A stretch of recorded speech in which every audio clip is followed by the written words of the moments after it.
Good morning, everybody. Good morning. So since I'm one of the Sanshin photographers,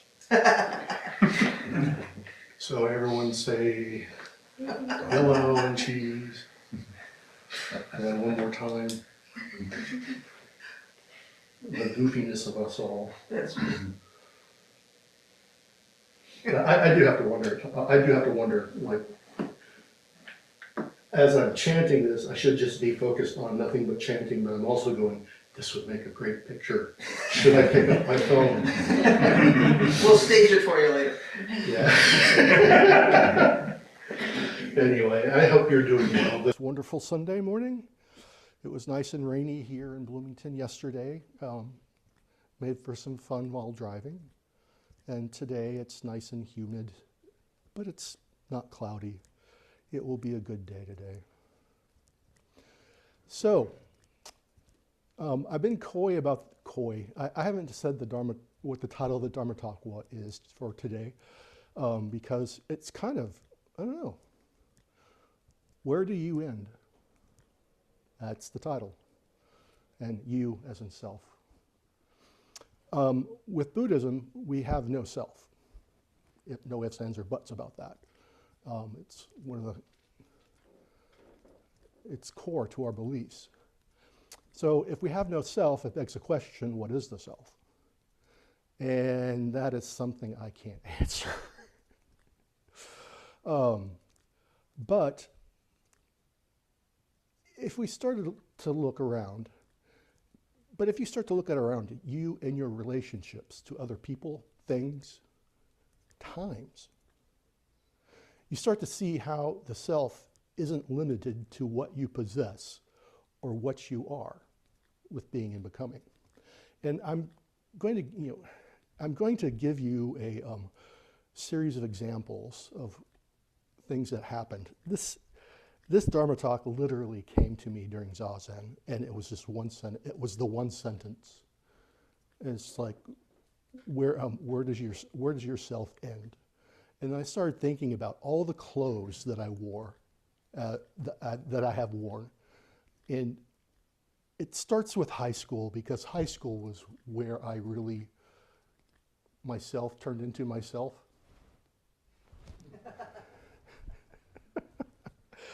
It's like where I turned, it's myself, where I turned into myself, to where what I began to wear, I wore things purposely by choice. So like in high school, I wore nothing but concert t-shirts and bell bottoms. Yes, I said it, I wore bell bottoms. And this was 1984, 83, 84. So they were by far out of fashion. I had to get them custom made, and I did. And I was subject to so much ridicule, it was not even funny. But it was still, but I still chose to wear them because I enjoyed them. What was it? I had holes in my knees, and so that's where I'd put my pens. And some people go, "Oh wow, that's clever." Yeah, it's convenient. But yeah, concert t-shirts and bell bottoms. Why? Well, concerts, I liked concerts. I liked music. First concert was Rush, 1981, Moving Pictures. Music is a large part of my life. And it was a large part of my life back then, too. Why bell bottoms? Well, I grew up in the late 70s, early 80s. Yeah, I'm a Gen Xer. I'm a latchkey kid. But I also was highly aware of the 60s counterculture, education in the 60s, learning things, and just the general clothes, the clothes in general, I loved. I really did. Great stuff. So I wore those. In college, oh, this is so embarrassing. In college, I wore spandex and suit jackets. I'm not kidding you.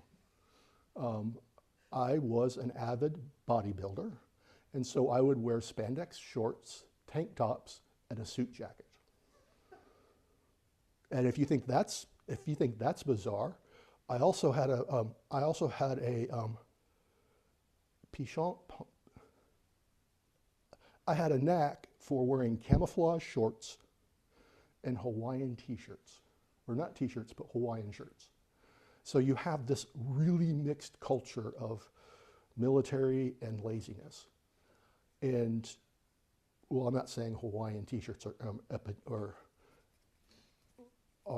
iconic of being lazy, but more relaxed than what, definitely more relaxed than a military lifestyle. Where I got that, I have no idea.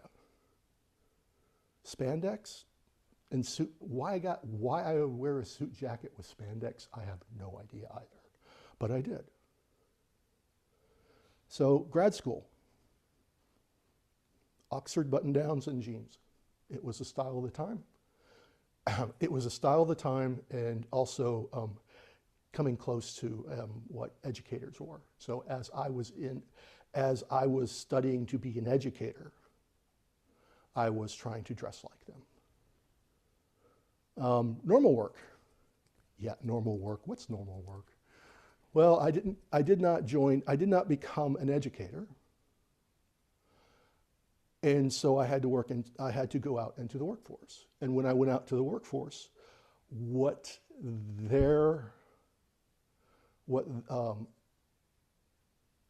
they dictated what I had to wear.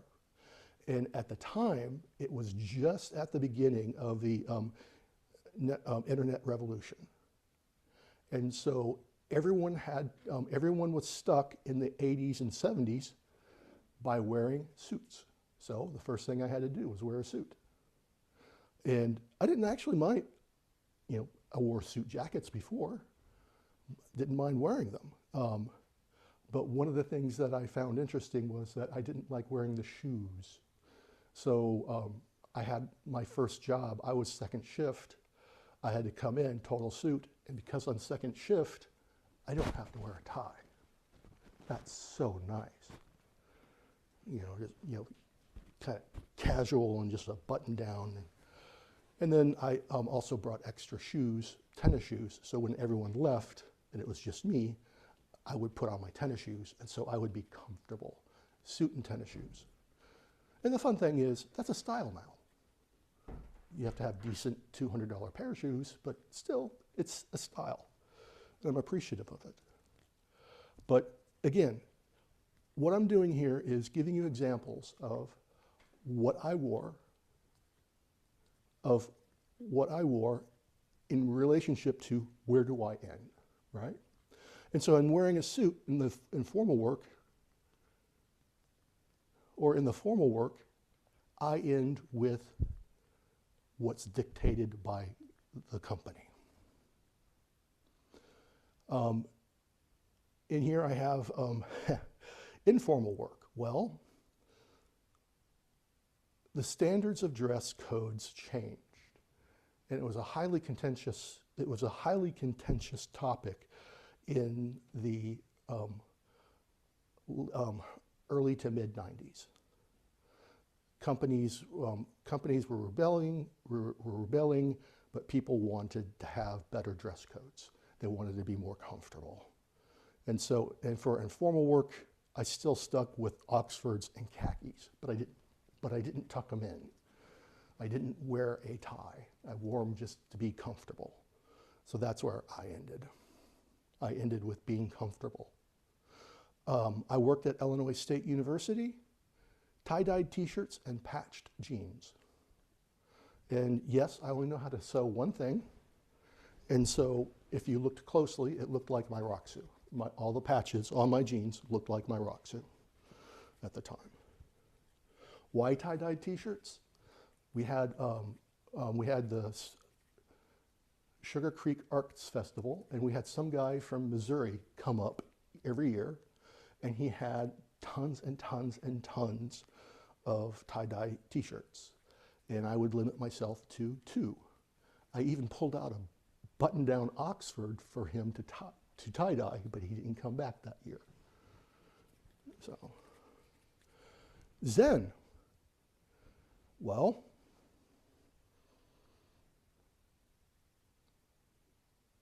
when I decided, or when I realized I was going to ordain, one of the things I did was I started limiting the number of clothes or the types of clothes that I would wear.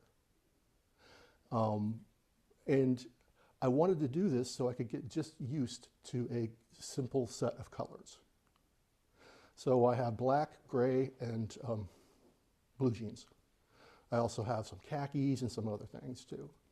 But in general, I just have like 3 types of shirts, 15 different types of those, 15 different instances of those types of shirts.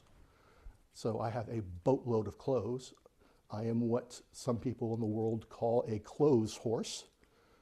I enjoy a lot of them, and it goes against my Zen beliefs too. I understand that. But anyway, gray or black, t-shirts, some sorts of pants, maybe shorts. And I will tell you one thing, having a limited set of clothes, it's the Einstein thing, he wore the same thing every day. That works. Just, you don't have to think. It's like, oh, clothes. Half the time, if you look at me, it looks like I'm wearing the exact same clothes I wore from the day before, and I am. But other times, I'm not, because I have so many clothes that are the same. Yeah, about to say, oh, this shirt, no. The shirt that I came here with, I have 5 of them. So it's just, I choose to wear them, and I choose to wear them to limit what I have and to appreciate what I have.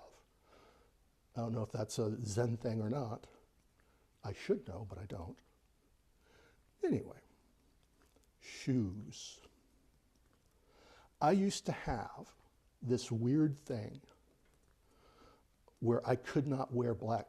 It would annoy me to wear black shoes with jeans.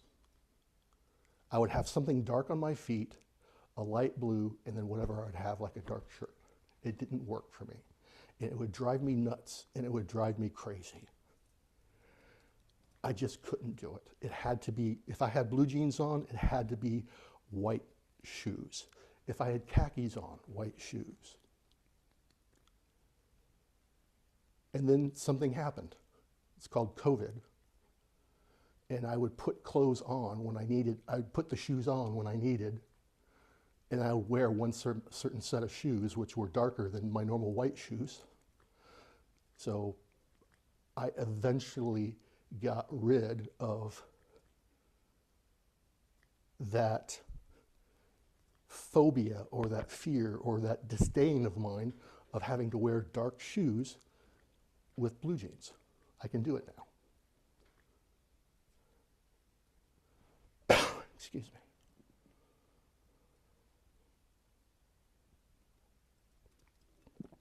So think of these examples. Look at how much of the times, the 70s, the 80s, the 90s, play into them. Look at the language and how it's tied to our generation. Would I have had these same things if I was born 20 years earlier or 20 years late? Look at slang. You know, again, where do you end? Where do you end with slang? We have a certain set of words that we have grown up with and that we use to express meaning.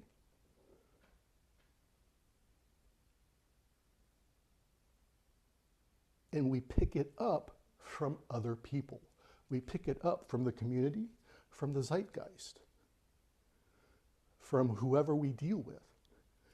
If you have a job with younger people, you can pick up the newer slang quite easily. If you don't, you're like me and you're stuck in the middle of, what did they just say? You know, I'm thinking of the word, what, Riz? But also, more than anything else, Zuiko Redding, Roshi, I love that woman to death.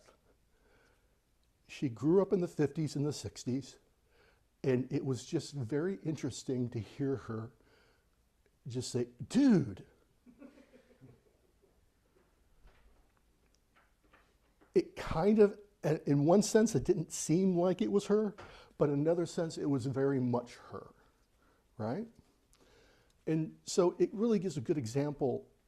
I think it gives a really, really good example of how we have language tied to time and to what, and again, if we weren't, if, you know what, I remember seeing some movie from the 30s where this kid was going, ye gods, and he was doing something rebellious by reading, and he also had this thing called a jalopy, right?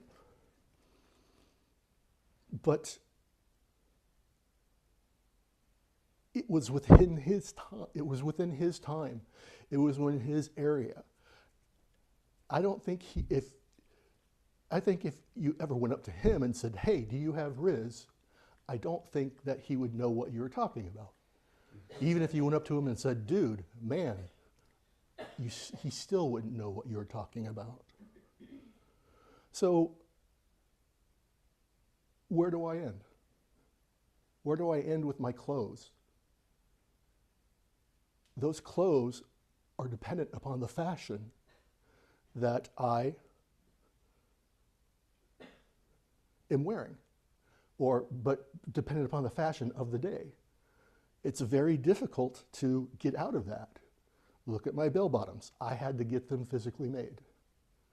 And I did in Korea. Not many people had access to tailors in Korea. I did. So I was lucky.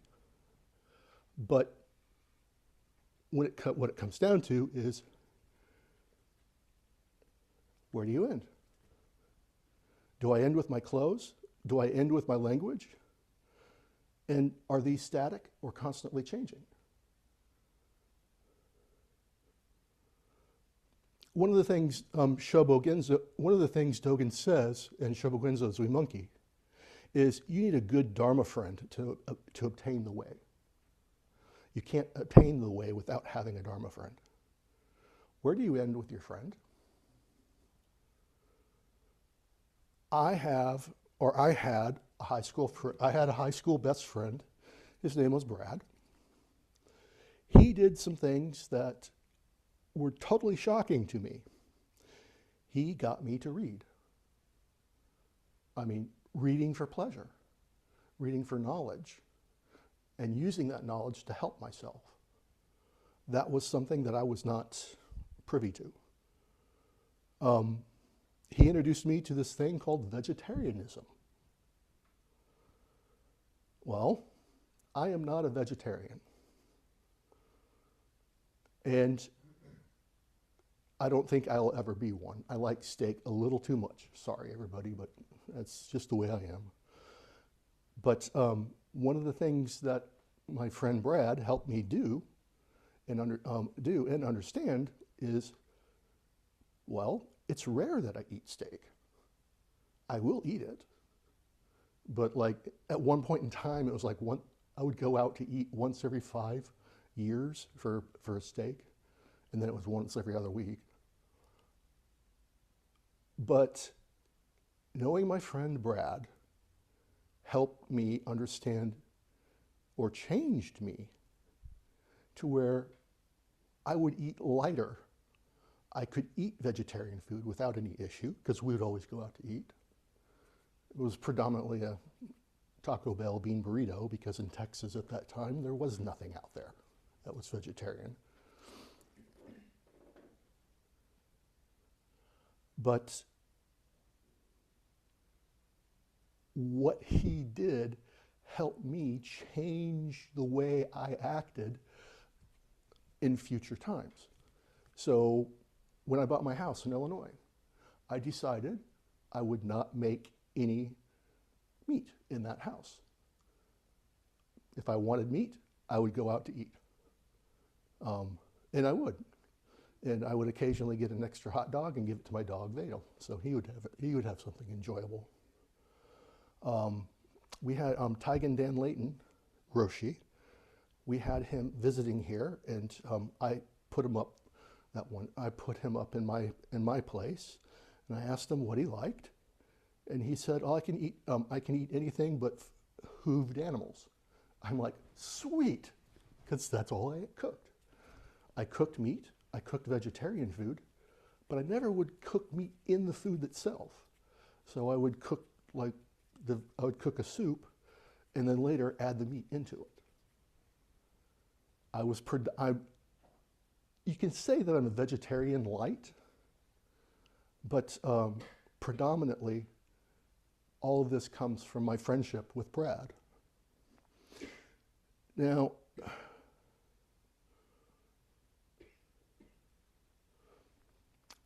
Brad did something else to me which I consider to be very, very important in my life. And that was there was one time my brother, me, and Brad went out to a park to get stoned.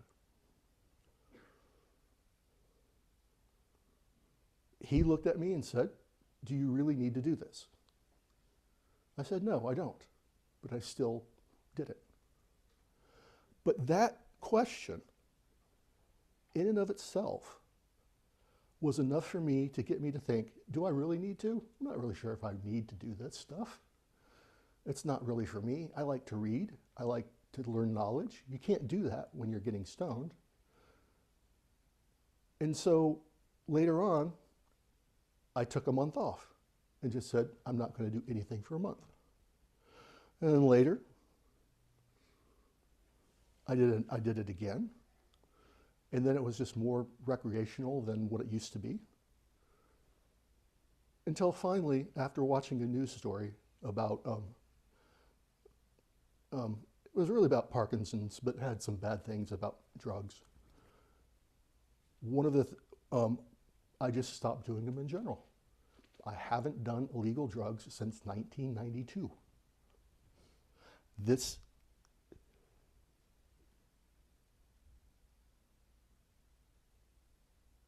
is where I'm still ending with my friend Brad. So, do you really need this? Do you end at a question? This one question really saved me from a hedonistic lifestyle. So where do you end? Where do you end with your friend? Is it still going? Is it continuing on?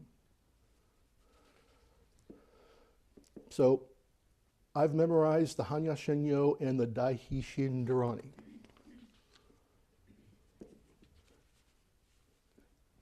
This is the Ango.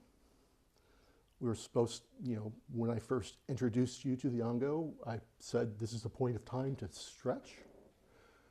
Take your practice, stretch it out a little bit. And in previous Angos, what I did was I memorized the Hanya Shenyo and the Daihi Shindarani. But I memorized them by chanting them. By chanting them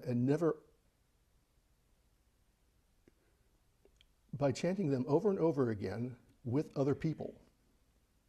It wasn't at Sanshin.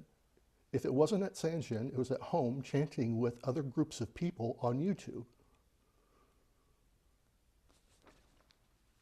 What I find interesting is I can't chant them by myself. I mess it up. And Daihi Shindarani, I start going in circles, and I don't know what the heck I do with the Hanya Shenyo. But I can't chant them from memory. If I do, I mess it up. So, do I end at what I can chant? Look at how much I'm chanting with other people. I can get much, much further. In contrast to just being by myself and just trying Makahanya Haramita Shinyo, Ganji Zaibo Zasugyo Jin. See, that's where I end, right? But if we were all chanting together, we would do good. So I sit every, okay.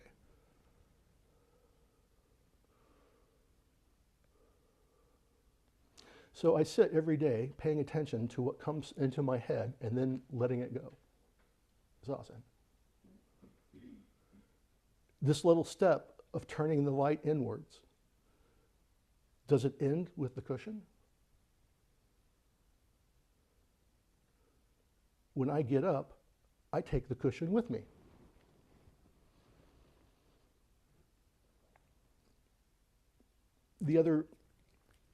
I have a medical procedure to where I require people to give me rides. And the other day, Sawyer was giving me a ride home. And what's the first thing I do?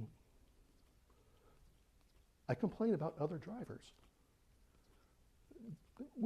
This was rush hour, and people were being people, being in the far right lane and then going far left. It was not fun. But even though that I get angry at other drivers, I'm still able to turn the light inward, off the cushion, and use that in my daily life. So I caught myself complaining about drivers. Oh, yeah, okay. And in that one instant, I think of the other driver. I think of the other person. Well, they may be having a bad day. They need to get out of here. They have to go to the bathroom. You never know. But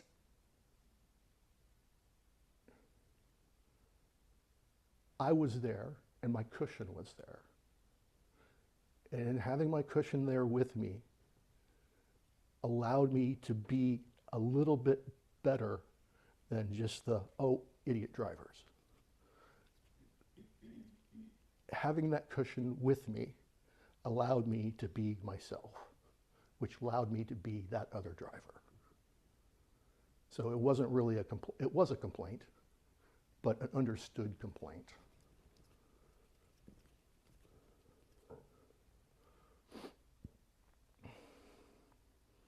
So when I'm doing my rounds as a Shuso, and no one is there but me and the doshi/jikido,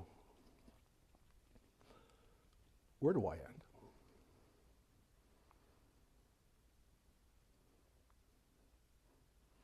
Do I end there with those few people? Or do I end with everyone who has been there in Senshin? Everyone who will be at Senshin? How many people do we have here that are brand or haven't been here before? 1, 2, 3, or 4? Yeah. You didn't know I was sitting with you before you got here, did you?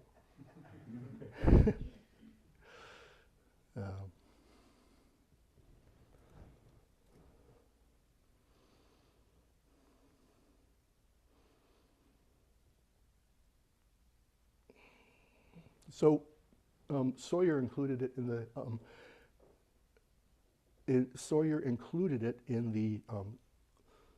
newsletter.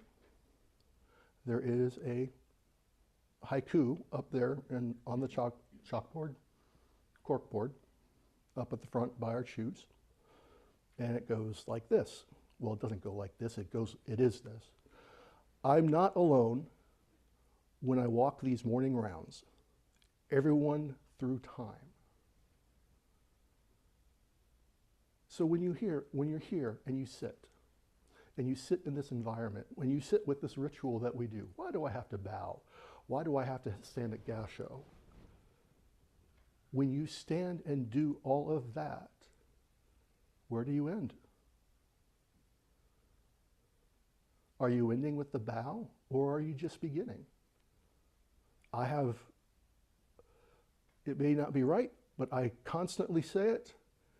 Buddha does not exist unless you bow. And it is only when you bow that you have through time Buddha, Dharma, and Sangha.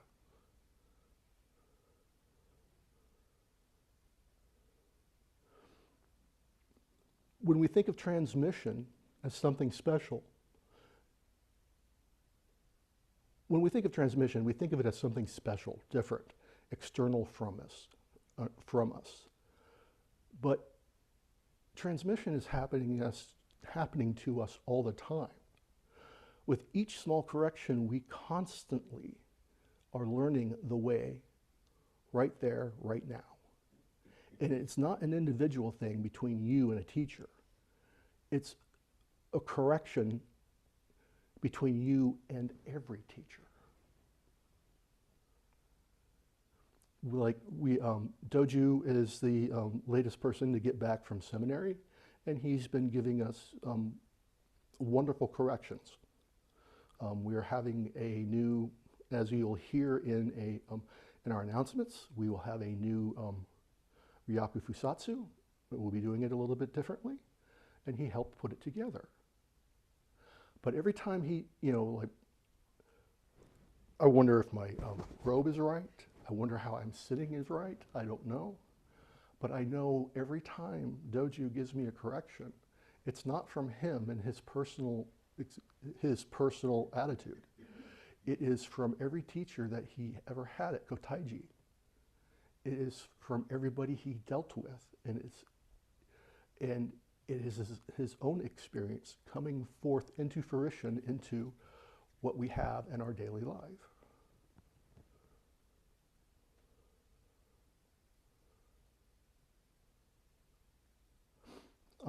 Another example, the music I listen to, metal. Really into Archspire right now. And if you want to know, if you're curious about that, get their latest album, Too Fast to Die. It's quite good. But metal is a product and a sign of our times. If I would have grown up in the 50s, there's no chance that I would have had to listen to it. There's no chance I would have listened to metal. It would probably have been some form of acid jazz,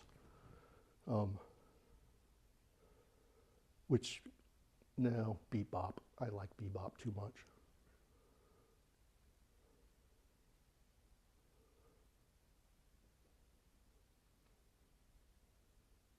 And I mean, today's metal is radically different from the stuff in the 70s and the 80s, and it continues to change. Do I end at my music? I mean, one of the things I find interesting is I've encountered friends and people who are rather static in their choice of music.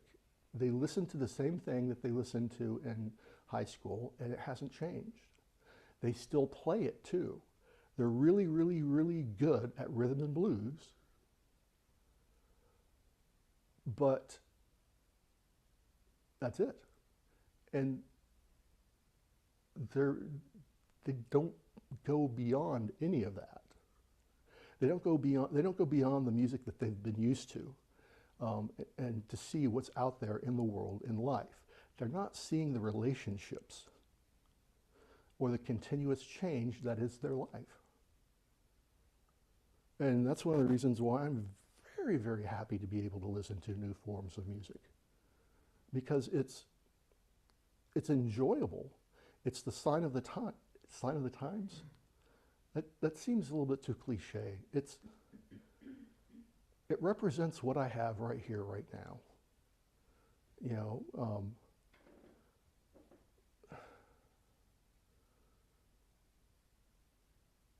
and also a celebration of not having to listen to Blue Oyster Cult any more times than I have to. I'm convinced that classical music is not one of greatness, but one of Stockholm Syndrome. You hear it so many times, it's like, yeah, I kind of like this. No. Anyway. So, you in the audience, every last one of you, do you end here? Look how you got here. You have a car. Can you fix it yourself? You rely on other people to fix it.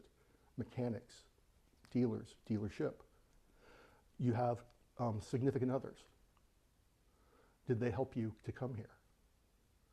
Did they free up some time for you so you could make it out here? We all have relationships with people, good or bad, that show and reflect in everything that we do. You're not here by yourself. You're here with others.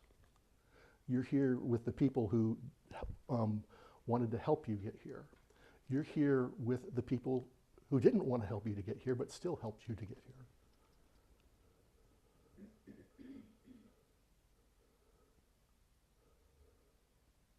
So,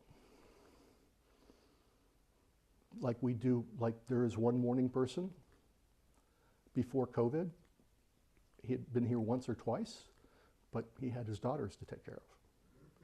COVID, he had free time. Now his daughters are graduating, he has more time. They're helping him practice. Finally, oh, well, bummer. Oh, finally, where does my laughter end? I don't have a laugh. I have always adopted a laugh from somebody else. Usually my friend Brad, or someone that I would hang around with. When I moved to Illinois, I had nobody. And what was really funny was I ended up watching Scrubs forever and ever. I mean, I would go home, I would watch like 3 seasons in one night. And then there was one episode to where JD was dating this girl who had a laugh of, "That's so funny." That was a laugh. I adopted it.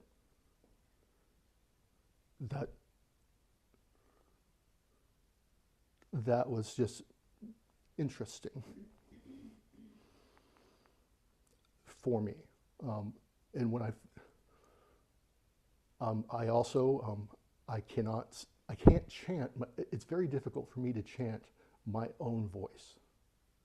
I automatically reach harmony with the loudest person. And so I'm trying desperately to get off that and just focus on chant, chant, chant. Jeff sits beside me. He has a very low voice. And so now I'm chanting in a very low voice. I find this whole thing to be funny and interesting. But it's a really good question. Where does my laughter end? Where do I end? This is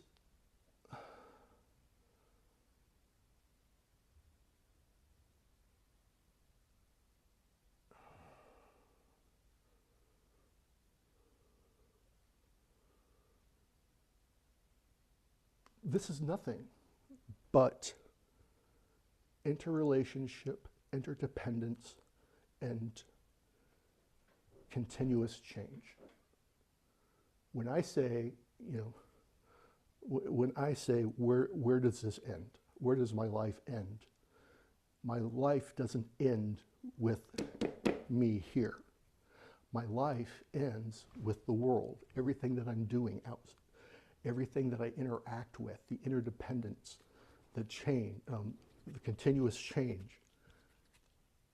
This is my life. This is, it is what it is. I forgot what I wanted to say for what that's just being this. But anyway, so this morning, I was rereading my Dharma talk, and then I decided to goof off by looking at photos. And I found this photo that just made me go, oh my. This is my entire Dharma talk in 2 sentences. Uchiyama Roshi, opening the hand of thought. My life is not limited to the physical pulsations of my heart. My life is in every experience. That is, everywhere life functions. Thank you very much.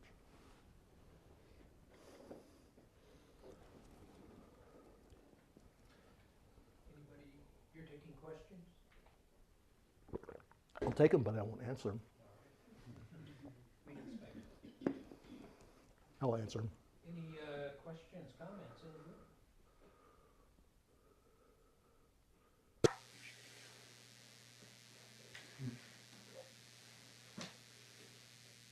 Yes, Sawyer. So, listening to all of the sort of very particular examples of interconnected things flowing around and resulting in things in your life and our life, I'm also thinking about, I think it's like one of the oldest things that the Buddha said, or it's in the Dhammapada, to depend on others is unstable. Mhm. And I don't think it contradicts what you're talking about. I think it's, well, I wonder what you think about that phrase in the context of what you've been talking about today. When I first started working here at IU, I was part of a large team, larger than it is now. And there was a person there that would work the queue. She knew nothing about being a DBA, but she knew how to work the queue. She would give me a piece of advice and say, or something would happen. She'd give me a piece of advice, and I said, and I would have no idea. First, I totally discounted it because she didn't know how to be a DBA. Then I learned my mistake. So every time that she would tell me something, it would make no sense whatsoever. I would have to make it make sense. And once it made sense, then I figured out what she was telling me. And then I did it. So I'm not being dependent upon her, but I'm not ignoring her either. She has valuable information, and I have to figure it out. See the two together?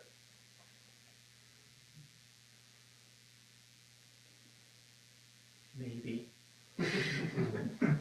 So what was that quote again in the Dhammapada? How's it worded? To depend on others is unstable. Unstable, right? Oh.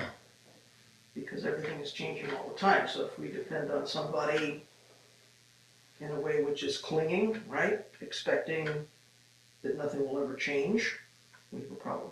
Then the clinging is the problem. The clinging is the problem. So depending, everything, because of causes and conditions, we know that nothing arises from nothing, right? Everything is dependent on something. Everything is dependent on a lot of things. So one of the things that Myogen has illustrated today is causes and conditions in a certain way, right? There are many, many causes and conditions that come together.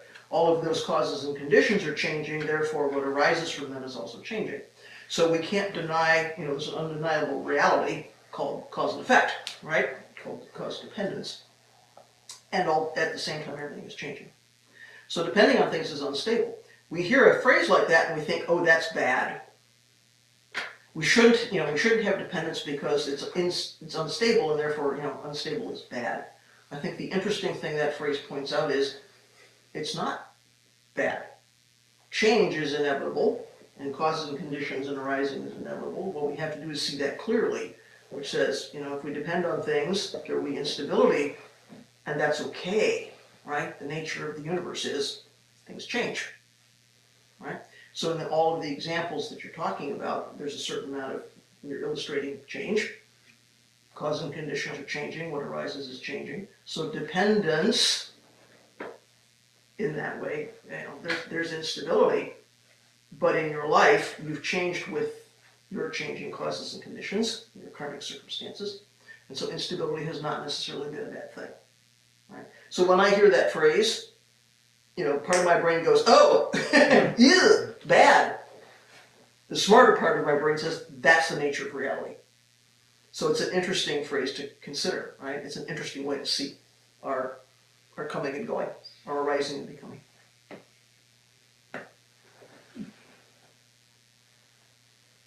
Do you agree? I depend on others to answer that question. And in all reality, that is true. I do depend on everybody here for my practice. My practice is not my own, and this was really made apparent to me when I first ordained. You know, you think you're going to be out here. You think you're going to come out, be this cool monk, all in black, and and rule the world, and no, not even close. So, yeah. Well, I guess there's a distinction to be made between interdependency and codependency. Well, it only works if you work it. Well, I remember writing in a paper, academic paper years ago, that when we think, it is the whole culture thinking. Mhm. Because first of all, I didn't invent English, I inherited it. The cultural conditioning you're talking about the cultural conditioning, the circumstances of my life experience has a karmic influence on how I think about it. Mm-hmm. So I guess that's part of what you were saying, right? Mm-hmm. But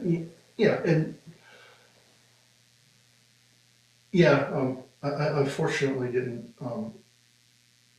bring up my last paper had 2 lines on it, and I forgot to I did not pick it up, but it had me alluding to the fact that this is nothing more than karma. Karma and change is karma. So. But right at the beginning, you started with the, as you called it, the core belief in non-self. Mm-hmm.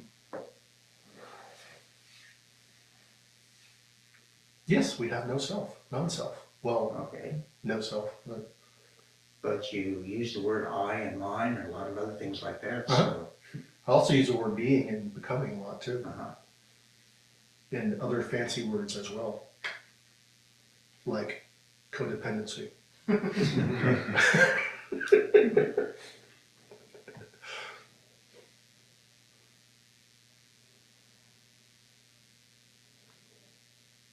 Is there a question? No. Okay. You want to tell Should me? there be one? What shall I ask you then? Here's a question. Have I ended yet? Maybe there is no end. Kind of the implication. We should probably go to people online. I'm thinking Yeah, we have world we- peace. yeah, too, we so have we world should peace. probably go to people online if there's a question. Yeah. Anybody at home have a question, comment? Recipe? Question from Neil. Hello. Yeah, I appreciated your talk and the example of taking your cushion with you when you get up, and I appreciated the literalness of that, of having the cushion with you, and the ways in which even as a passenger we can be frustrated by the unskillfulness of other drivers. But I also think about the times when we're actually in interaction with others. So you mentioned, if we have a car, we depend on mechanics and dealerships. And I think I found that a little triggering because like the experience of like buying a car is one I find very unpleasant. The negotiation phase, or in a new town, like finding a mechanic that I feel I can trust their skill and their fairness. So yeah, I wonder if you have any thoughts on like taking the cushion with you into those kinds of interactions where I'm trying to extend kindness while also not trying to discern like, is this a person that I can work with, cooperate with successfully? Well, kind of funny thing is that I went to Costco yesterday and I got two little pillows, cushions, one of an avocado and one of a watermelon. So I am set for my next medical appointment, to where Sawyer drives me to. Well, I mean, dealing with other people is very difficult. We always go at it with we come at it with a certain sense of, in our head, of how we would deal with that. And that never works. That never works out. For some reason, a Doonesbury cartoon came to me to where Mike met somebody and he was asking her out for a date, and she said yes, and then he kept going down his script, and she said, "I said yes." Right? It's very difficult to deal with other people.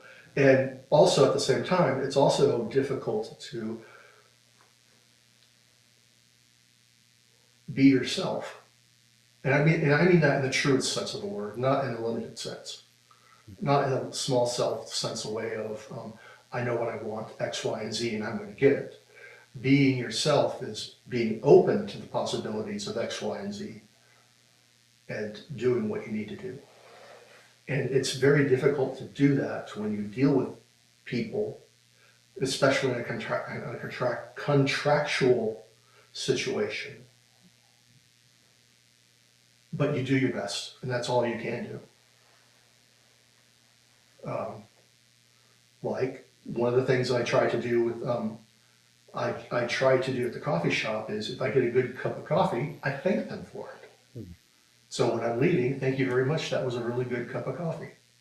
And if it's not, they don't hear that from me. Something very simple. It extends kindness. And also at the same time, I'm not thinking of, I'm going to be liked if I say this to them. I'm just saying this to them just so that they know. So I'm putting it out there into the universe and letting the universe do what it needs to do.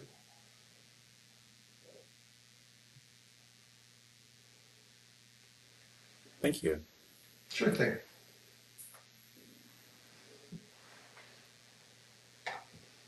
Okay, and go ahead, Abby. Abby.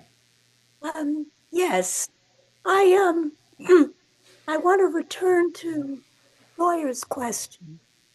Because if I'm understanding correctly, he's asking,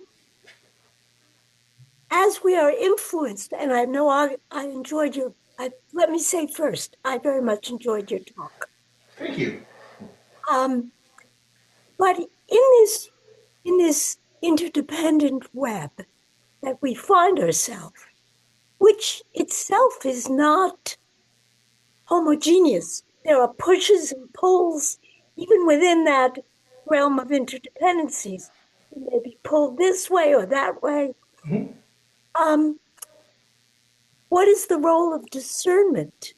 Because the Buddha seems to me to be saying, if I understood what Sawyer brought up, seems to me to be saying there's a role for discernment in which way we're pulled by others. Mm-hmm. Am I hearing, this is partly a question to you to talk about that and partly a question to Sawyer, whether I'm hearing him. Well, I mean, no matter what you do, you always have discernment, right? And you do. Sometimes. Well, yeah, when I don't, I get in trouble. Serious amounts of trouble. But I took Sawyer's question as, can you rely on somebody else? And my response to that is with a yes. But you also have to be aware that they may not be there all the time, or they may not have what you need. So my response to Sawyer was I told him about one of my coworkers. I relied on her in a sense of she knew what she was talking about, but I had no idea what she was talking about. So I had to figure it out. That's my discernment. Part of the discernment. The other part was not to totally dismiss her.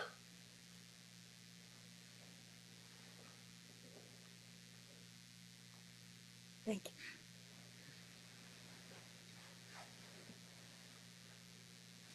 you. Okay. Anybody else? Okay. Shall we move on? Yep, we shall.